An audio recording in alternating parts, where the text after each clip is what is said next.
नमस्कार। आज का हमारा विषय है डॉक्टर भीमराव अंबेडकर। डॉक्टर भीमराव अंबेडकर एक ऐसा व्यक्तित्व जिनकी अगर सकारात्मक दृष्टि से देखें तो उनके जीवन से हमें बहुत ही महत्वपूर्ण अभिप्रेरणा मिलती है। डॉक्टर भीमराव अंबेडकर हिंदू समाज में सबसे नीची समझी जाने वाली महार जाति में पैदा हुए थे। इनका जन्म 14 अप्रैल 1891 में महू, जो कि ब्रिटिश भारत में उस समय मध्य प्रांत में, वर्तमान में मध्य प्रदेश में हुआ था। और इनके पिता का नाम रामजी मालोजी सकपाल और माता भीमाबाई सकपाल थी। ये अपने माता पिता की 14वीं और अंतिम संतान थे। इनका परिवार काफ़ी बड़ा था।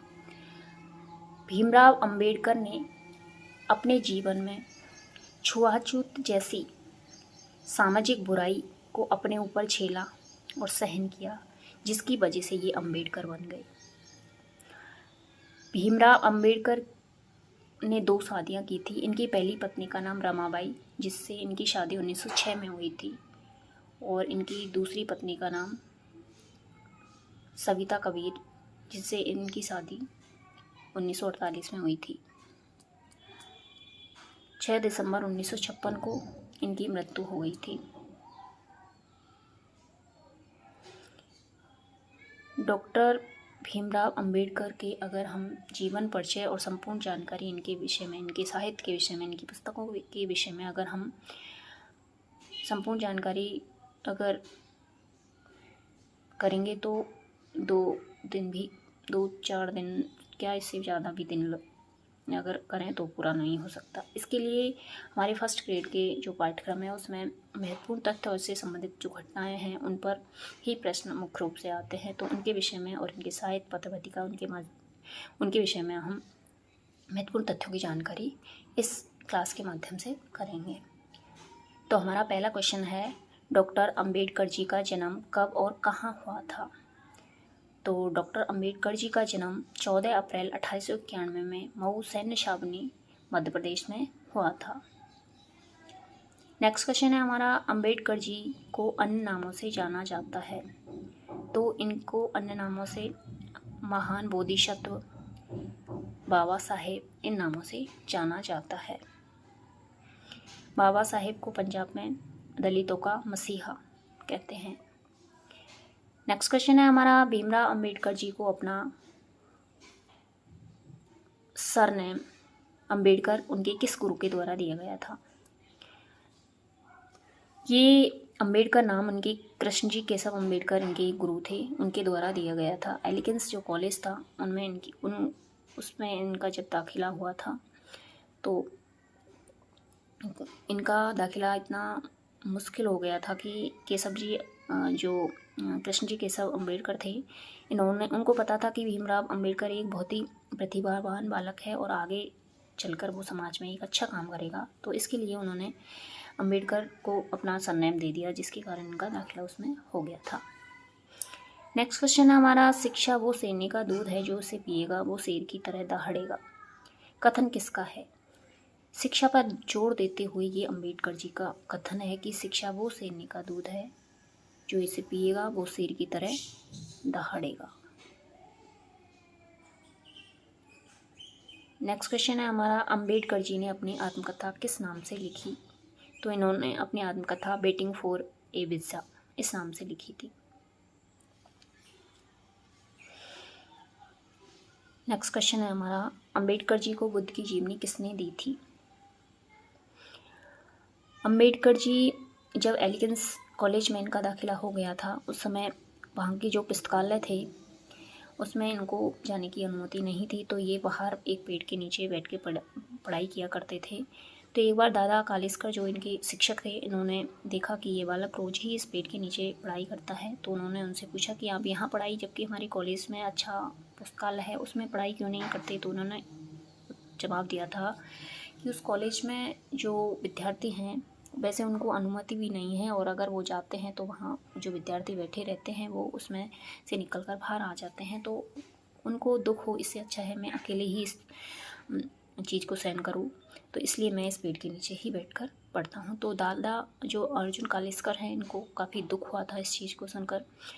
फिर इन्होंने इसको उसी समय एक बुद्ध की जीवनी दी थी, जो इन्होंने खुद अपने हाथों से इसको लिखी थी, बुद्ध की जीवनी। इनका अम्बेडकर जी पर काफ़ी प्रभाव पड़ा था। नेक्स्ट क्वेश्चन है हमारा, अमेरिका के कोलंबिया विश्वविद्यालय में अध्ययन के लिए अम्बेडकर का चयन किसके द्वारा दी गई छात्रवृत्ति से हुआ था? तो बड़ौदा के गायकवाड़ शासक थे सयाजीराव महाराज। ये काफ़ी अच्छे इंसान थे। तो शिक्षा के क्षेत्र में बड़ौदा का काफ़ी नाम रहा है। तो यहाँ के जो ये शासक थे सयाजीराव, ये ऐसे बच्चे जो किसी कारण से अपने विदेशों में अपनी शिक्षा आगे की नहीं ग्रहण कर पाने में असमर्थ थे, आर्थिक रूप से कमज़ोर थे, और नीचे तबके के लोग जो प्रतिभावान हैं उनका चयन करके उनकी छात्रवृत्ति की व्यवस्था करते थे, जिसमें प्रतिमाह 755 रुपये दिए जाते थे। तो अमेरिका के कोलंबिया विश्वविद्यालय में अध्ययन के लिए जो अम्बेडकर का चयन हुआ था वो इनकी छात्रवृत्ति से हुआ था। बड़ौदा के गायक शासक सयाजीराव महाराज। सयाजीराव महाराज का बाद में इनको जो अम्बेडकर जी हैं, जब वहाँ से शिक्षा प्राप्त करके आ गए थे, उसके बाद इनको सैन्य सचिव के रूप में भी पद दिया गया था। लेकिन वहाँ भी इनके साथ भेदभाव होता था, इसलिए इन्होंने जो वहाँ का प्यून था वो इनको पानी ऊपर से डालता था, जो भी इनकी फाइल्स थी उनको इस तरह दूर से ही वो इस तरह भेदभाव करता था। तो इन्होंने वहाँ से भी काफ़ी विरोध किया। फिर ये जो सयाजीराव महाराज थे कि अम्बेडकर जी, आप अकेले इस छुआछूत ये बीमारी है, सभी लोगों के रंग रंगों में बसी हुई है, आप अकेले इसको दूर नहीं कर सकते। तो इन्होंने वहाँ से पद त्याग कर दिया था। बाद में कोई समस्या नहीं हुई, हल नहीं हुआ था, तो वहाँ से भी इन्होंने त्यागपत्र दे दिया था बाद में। नेक्स्ट क्वेश्चन है हमारा, भारत का कौन सा राज्य है जहाँ दलित शब्द को असंवैधानिक कर दिया गया है? तो छत्तीसगढ़ राज्य है, जहाँ पर जो दलित शब्द है इसको अपमानजनक माना जाता है और संविधान में इसको असंवैधानिक घोषित कर दिया है। एससी शब्द बोल सकते हैं, शेड्यूल कास्ट बोल सकते हैं, पर दलित शब्द का यूज़ वहाँ पर असंवैधानिक है छत्तीसगढ़ में। नेक्स्ट क्वेश्चन है हमारा, अम्बेडकर जी ने अपने शोध को किस पुस्तक के रूप में प्रकाशित करवाया था? जब ये कोलंबिया गए थे अम्बेडकर जी अमेरिका कोलंबिया विश्वविद्यालय में अध्ययन करने, तो वहाँ पर इन्होंने थीसिस जो लिखे थे, शोध ग्रंथ जो शोध किया था, उसको पुस्तक के रूप में प्रकाशित करवाया था। उसका नाम है evolution of provincial finance in India, British India. ये पुस्तक के रूप में ये शोध किया था, उसको इन्होंने छपवाया था। नेक्स्ट क्वेश्चन है हमारा, 1920 में मूक नायक पत्रिका का प्रकाशन कहाँ से किया था? जब 1920 में ये वापस इंडिया आए थे, तो इन्होंने बम्बई से साप्ताहिक पत्र मूक नायक का प्रकाशन 1920 में करवाया था। मूक नायक का मतलब होता है मूक, जो दलित हैं उनका नायक, नेता, जो जिसके माध्यम से ये अपने विचारों को प्रकाशन किया करते थे।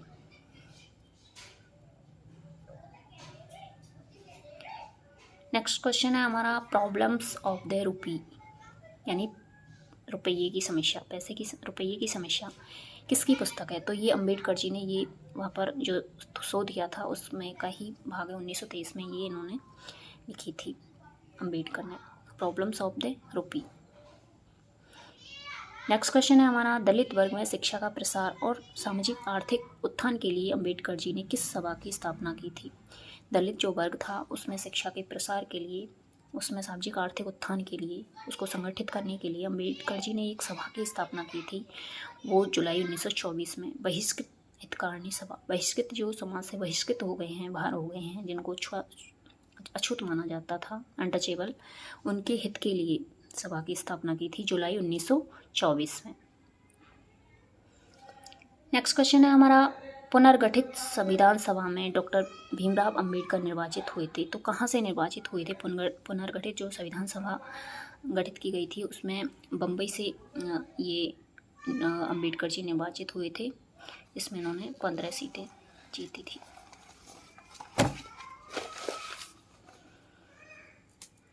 नेक्स्ट क्वेश्चन है हमारा, अंबेडकर जी ने 1927 में अपनी दूसरी पत्रिका शुरू की, कौन सी थी? उसका नाम क्या था? तो उसका नाम था बहिष्कृत भारत। वो बहिष्कृत भारत सभा अलग थी और ये बहिष्कृत भारत पत्रिका थी।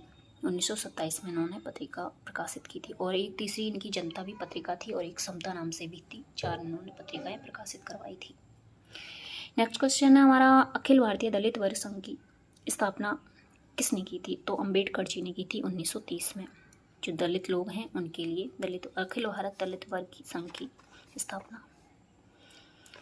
नेक्स्ट क्वेश्चन है हमारा, सांप्रदायिक पंचायत की घोषणा कब हुई थी? जब जो अनटचेबल लोग थे उनके साथ बहुत ही ज़्यादा छूआछूत का व्यवहार किया जाता था, तो गांधी जी ने जो ब्रिटिश प्रधानमंत्री रैमसे मैकडोनाल्ड थे उनके द्वारा ये सांप्रदायिक पंचायत घोषणा करवाई थी, जिसके माध्यम से जो दलित हैं, शूद्र हैं, उनको अलग से चुनाव में आरक्षण दिया गया था। अलग से उनका अलग से ही वो ही चुनेंगे और उनका ही एक प्रतिनिधित्व होगा। लेकिन जो कि 16 अगस्त 1932 में उन्होंने ये घोषणा की थी, जिसे सांप्रदायिक पुरस्कार या सांप्रदायिक पंचायत कहा जाता है। ये सांप्रदायिक पंचायत था, इसकी गांधी जी ने इसका विरोध किया था। इसके लिए 18 अगस्त 1932 में गांधी जी ने ये जो रैमसे मैकडोनाल्ड थे इनको एक पत्र लिखा था। उन्होंने कहा था कि आप इस तरह मैकडोनाल्ड जी को कि आप इस तरह हमारे देश को मत बांटिए, हमें 1 महीने का समय दीजिए, हम इसकी का सॉल्यूशन निकाल लेंगे। लेकिन जब गांधी जी को पता चला कि कुछ भी हल नहीं होने वाला है, तो उस समय ये येरवदा पुणे की येरवदा जेल में थे, तो वहाँ इन्होंने आमरण अनशन शुरू कर दिया था। तो इनकी तबीयत भी ज़्यादा ख़राब हो गई थी।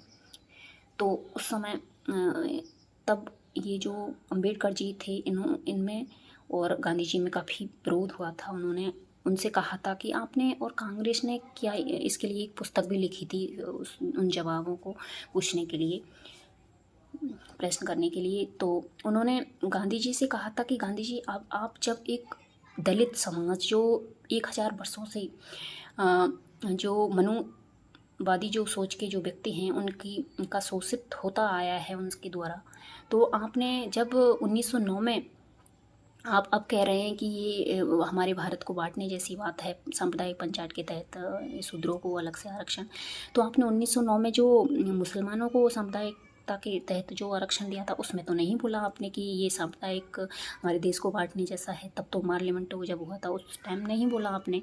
और 1919 में जो सिखों को अलग से आरक्षण दिया था तब भी आपने कुछ नहीं बोला। तब क्यों नहीं बोला, तब कहाँ गया था आपका? इस तरह के क्वेश्चन जो किए थे उन्होंने, बहस हुई थी अंबेडकर जी और जो ये गांधी जी थे ये वर्ण व्यवस्था के समर्थक थे, जबकि अंबेडकर जी वर्ण व्यवस्था के विरोधी थे। गांधी जी चाहते थे कि समाज में वर्ण व्यवस्था ज़रूरी है, इसको बनाए रखने के लिए ये इसलिए ज़रूरी है क्योंकि हर समाज अपने अपने कार्य को ईमानदारी से करेगा अगर वर्ण व्यवस्था रहेगी तो।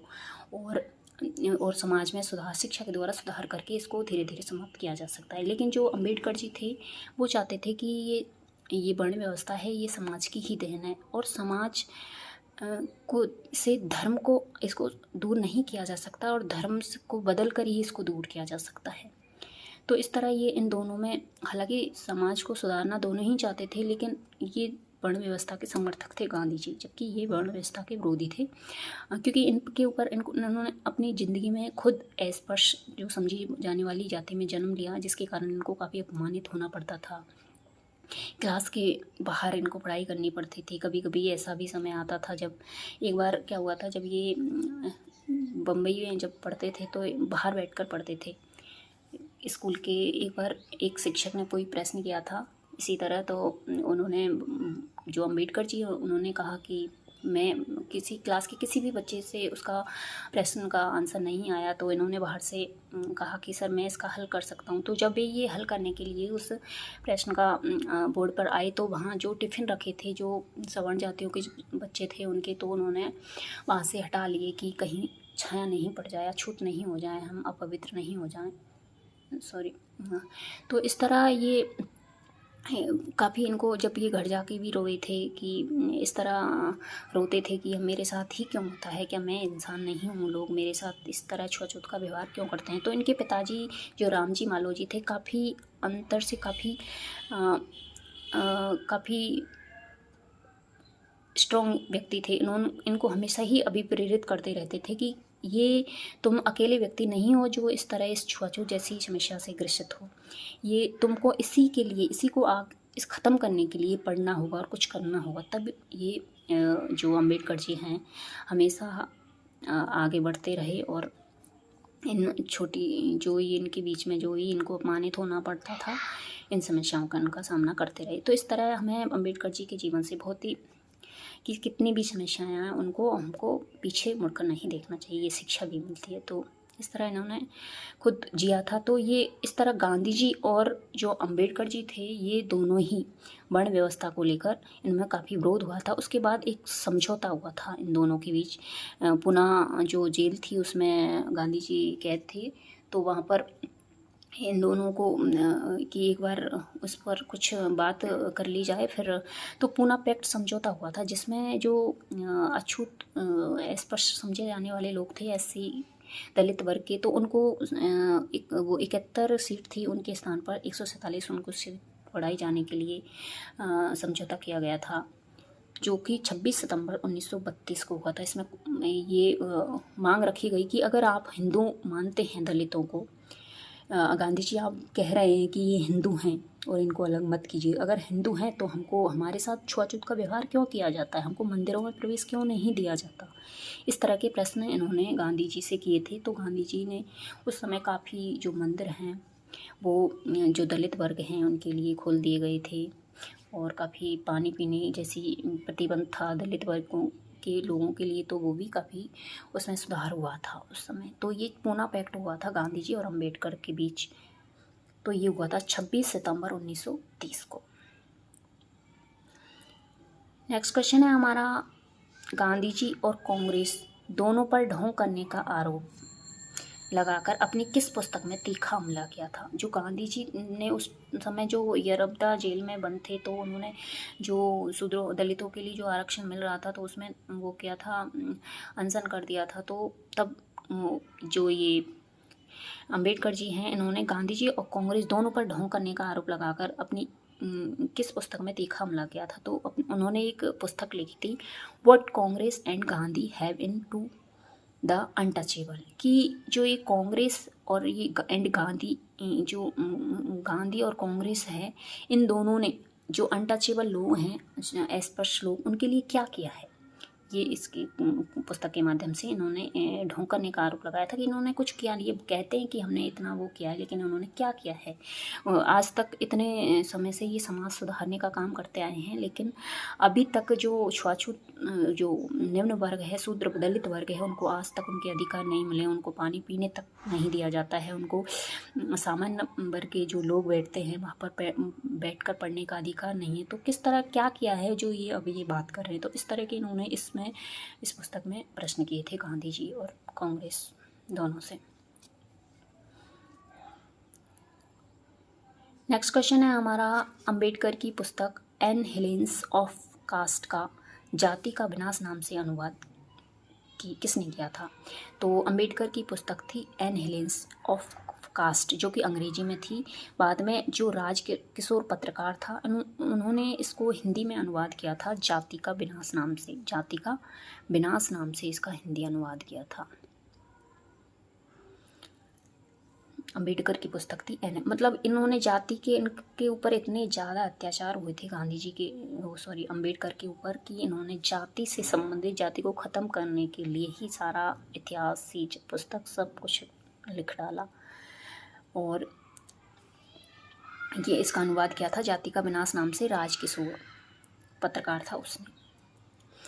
नेक्स्ट क्वेश्चन है हमारा, मुस्लिम लीग द्वारा मुसलमानों के लिए एक अलग देश पाकिस्तान की मांग की आलोचना अपनी किस पुस्तक में की थी। इन्होंने जो अंबेडकर जी हैं इन्होंने मुस्लिम लीग द्वारा जो मुसलमानों ने अलग देश के लिए पाकिस्तान की मांग की थी, इसकी आलोचना अपनी किस पुस्तक में की थी। तो इन्होंने एक थॉट ऑन पाकिस्तान नाम से एक पुस्तक थी उसमें लिखी थी। उसमें ये जो मुस्लिम लीग के द्वारा मुसलमानों ने जो अलग देश मांग करने की, पाकिस्तान मांग करने की मांग की थी, उसकी आलोचना की थी थॉट ऑन पाकिस्तान नामक पुस्तक में। किसने? अंबेडकर जी। ऐसे अंबेडकर जी ये नहीं चाहते थे कि देश का बंटवारा हो, लेकिन जो उनके जिस जाति में वो पैदा हुए थे उसके साथ इतना छुआछूत भेदभावपूर्ण व्यवहार किया जाता था, जिसके कारण ये आहत हुए थे बहुत ज़्यादा इन्होंने अपनी ज़िंदगी में। इसीलिए तो जब संविधान सभा बनी थी तो इनका नाम पहले तो नहीं लिया गया था, लेकिन बाद में जो BN राव इन्होंने सजेस्ट किया था कि एक ऐसा व्यक्ति जो कानून का भी ज्ञाता है। हालांकि ये कानून के ज्ञाता थे, इसलिए जो संविधान प्रारूप समिति थी उसका अध्यक्ष इसलिए इनको नहीं चुना गया। इनको इसलिए चुना गया था कि ये इन्होंने इनकी ज़िंदगी इनके जीवन में खुद उस छुआछूत जैसे जीवन को खुद सहन किया था, खुद भोगा था, इसलिए उनको इस पद के लिए चुना गया था। और ये वैसे कानून के बहुत ही बड़े ज्ञाता भी थे। इनके साथ इतना अधिक भेदभावपूर्ण व्यवहार किया जाता था कि इनको जो मुंबई में जब इनका स्कूल में एडमिशन हुआ था वहाँ पर इनको संस्कृत विषय पढ़ने के लिए नहीं दी गई, क्योंकि ये शूद्र जाति से जो दलित कही जाने वाली नीच जाति से बिलोंग करते थे और उनको संस्कृत पढ़ने का कोई अधिकार नहीं था उस समय। महिलाओं को जो ये मनुस्मृति इस तरह लिखी गई है कि इसमें स्त्रियों के साथ भी बहुत भेदभाव किया गया था, तो इन्होंने उसके लिए इनको पर्शियन भाषा लेनी पड़ी थी संस्कृत की जगह। बाद में इन्होंने स्वयं संस्कृत का अध्ययन किया और एक अच्छी जानकारी हासिल की संस्कृत में, उसमें भी इन्होंने अपनी पुस्तकें लिखी थी बाद में। नेक्स्ट क्वेश्चन है हमारा, हिंदू जाति में सबसे निम्न जाति यानी शूद्रों की सबसे नीची जाति जो मानी जाती है, शूद्रों के अस्तित्व में आने की व्याख्या अंबेडकर जी ने अपनी किस पुस्तक में की थी? कि हिंदू जाति में सबसे नीची जाति यानी शूद्रों के अस्तित्व में आने की व्याख्या की थी अंबेडकर जी ने, तो अपनी वो कौन सी पुस्तक थी? तो उनकी पुस्तक थी हु वर द शूद्राज, की शूद्र कौन थे, जो कि 1946 में उन्होंने लिखी थी। तो इसमें इन्होंने हिंदू जाति में जो निम्न समझी जाने वाली जाति है शूद्र, उसके अस्तित्व में आने की व्याख्या की है हु वर शूद्राज में। नेक्स्ट क्वेश्चन है हमारा, अंबेडकर जी ने अपने किस ग्रंथ में हिंदू धर्म को लताड़ा है?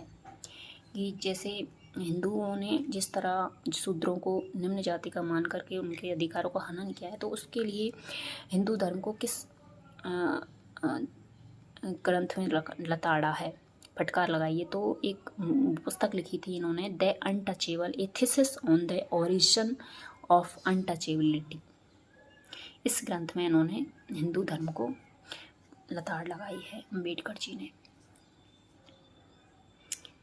नेक्स्ट क्वेश्चन है हमारा, डॉक्टर भीमराव को संविधान प्रारूप समिति का अध्यक्ष पद कब सौंपा गया था? तो इनको भीमराव को संविधान प्रारूप समिति का अध्यक्ष पद सौंपा गया था 29 अगस्त 1946 को।